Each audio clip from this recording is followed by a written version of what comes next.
Bismillahirrahmanirrahim. Assalamualaikum warahmatullahi wabarakatuh. Selamat datang kembali bersama kami di channel Azril Hidayat. Dalam kesempatan kali ini, dalam video ini kami akan sampaikan informasi terbaru terkait dengan P3K Guru di tahun 2022 yang tentunya ditunggu-tunggu oleh teman-teman guru honorer, baik yang lulus passing grade ataupun yang belum berkesempatan mencapai passing grade. Silahkan simak video ini hingga akhir sehingga teman-teman bisa mendapatkan informasi secara utuh. Namun sebelum kita masuk di pembahasan, bagi teman-teman yang baru saja menemukan channel ini, seperti biasa silakan subscribe dan jangan lupa nyalakan lonceng notifikasinya. Terima kasih. Kita ke pembahasan. Untuk informasi yang pertama, akan kami sampaikan informasi dari BKN dari Bapak Suharmen yang diberitakan di media jpnn.com. Saya bacakan. Pengadaan pegawai pemerintah dengan perjanjian kerja atau P3K masih tahap pembahasan awal, belum ada pembahasan yang serius dan substansial. Ini merupakan pernyataan dari Bapak Suharmen sebagai Deputi Bidang Sistem Informasi. Beliau mengatakan bahwa di rapat awal itu beliau tidak bisa mengikuti karena sedang di luar kota. Itu baru rapat kick off, belum ada pembahasan serius. Ini kata Bapak Suharmen. Nah, kick off tersebut selanjutnya yang mengundang adalah Kementerian Pendayagunaan Aparatur Negara. Artinya yang mengadakan adalah Kemenpan RB, kemudian mengundang dari BKN, seperti itu ya. Ditanya apakah rapat tersebut membahas persiapan P3K 22 termasuk regulasinya, Bapak Suharmen membenarkan. Jadi ternyata rapat pembahasan P3K tahun 2022 itu baru di dalam tahap persiapan ya. Namun belum masuk ke pokok pembahasan, kata beliau. Masih belum masuk ke substansinya, baru yang umum, ujarnya. Nah, ini informasi dari Pak Deputi Suharmen.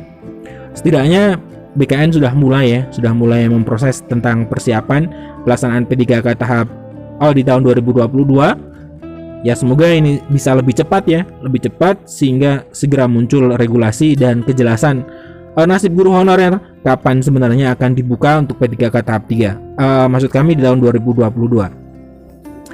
Nah, sebelumnya Bu Nunu ya, ini sudah kita sampaikan bahwa beliau mengatakan bahwa sedang menggodok ya Panselnas. Ada teman-teman yang cukup lucu di komentar ya, digoreng saja supaya cepat selesai. Nah, nantinya Kemenpar itu akan menggantikan 28. Ini juga sudah kita bahas. Yang terpenting adalah di sini bahwa informasi terbarunya ternyata memang Panselnas sudah mulai bergerak walaupun baru tahap awal. Seperti yang saya katakan tadi ya, semoga nanti ini cepat selesai dan cepat muncul regulasi yang baru pengganti Permenpan RB nomor 28 beserta dengan teknis bagaimana untuk guru honorer yang lulus PG dan lain sebagainya.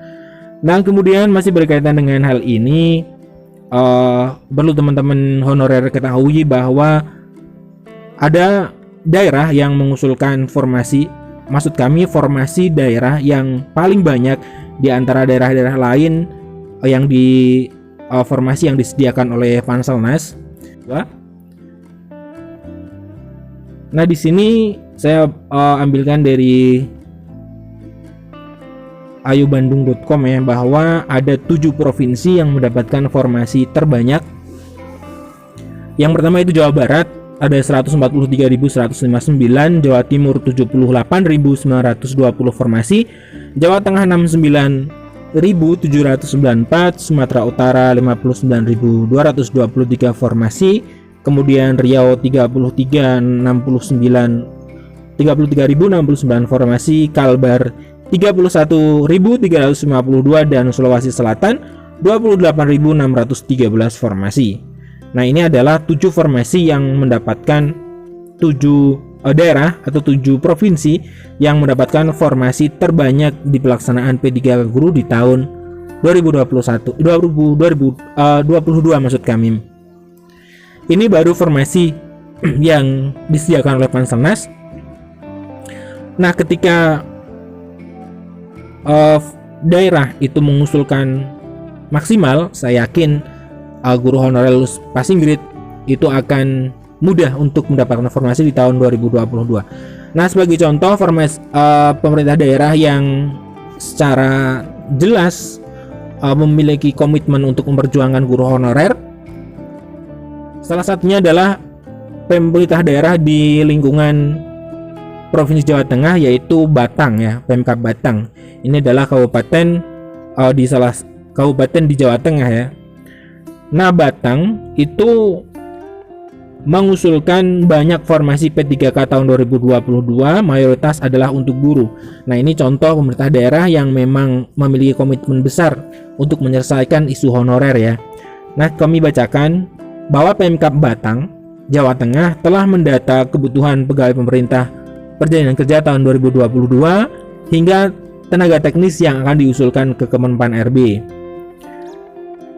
Kabupaten Batang ini sebanyak 887 orang.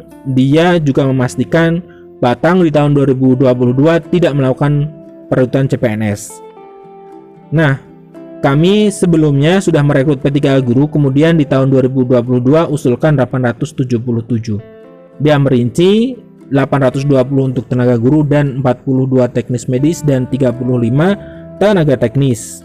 Nah, formasi tersebut telah disesuaikan dengan kebutuhan pegawai di Kabupaten Batang, ucapnya. Upaya mendukung kebijakan pemerintah ya, tentunya untuk menyelesaikan honorer di tahun 2023 ini memang secara serius dilakukan oleh Kabupaten Batang. Sekelas kabupaten mengusulkan 887 orang, menurut kami itu cukup bagus ya, cukup bagus karena di sini Pemkab Batang mengatakan sudah melakukan pendataan. Pendataan itu tentunya adalah pemetaan ya, pemetaan guru, kebutuhan guru seperti itu, kemudian diusulkan ke Panselnas sebanyak 877 P3K terbagi menjadi guru, medis, dan tenaga teknis.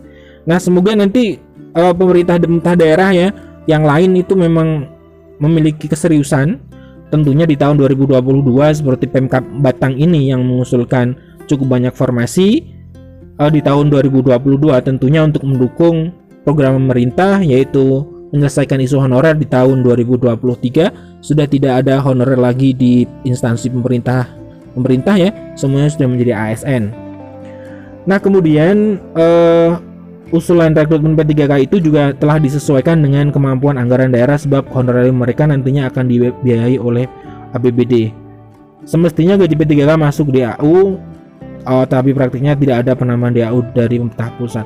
Nah, ini juga saya juga secara pribadi merasa bingung nih, kenapa pemerintah daerah juga masih mengaku tidak ada DAU yang masuk ya, sedangkan pemerintah pusat sudah berkoar-koar, sudah memberikan surat juga dari Kemenkeu terkait dengan DAU ini. Nah, ini mungkin yang nantinya harus segera diselesaikan oleh Panselnas ya, isu ini, karena isu DAU ini sangat berpengaruh terhadap usulan pemerintah daerah nantinya di tahun 2022.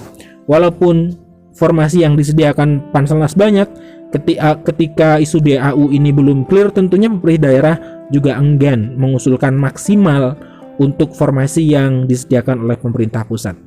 Nah, ini sekian informasi dari kami, 3 informasi yang semoga memberikan sedikit gambaran bagi teman-teman sekalian terkait dengan penyelesaian isu honorer, terkait dengan pelaksanaan P3K guru di tahun 2022. Sekian, terima kasih, salam sehat, salam sukses, assalamualaikum warahmatullahi wabarakatuh.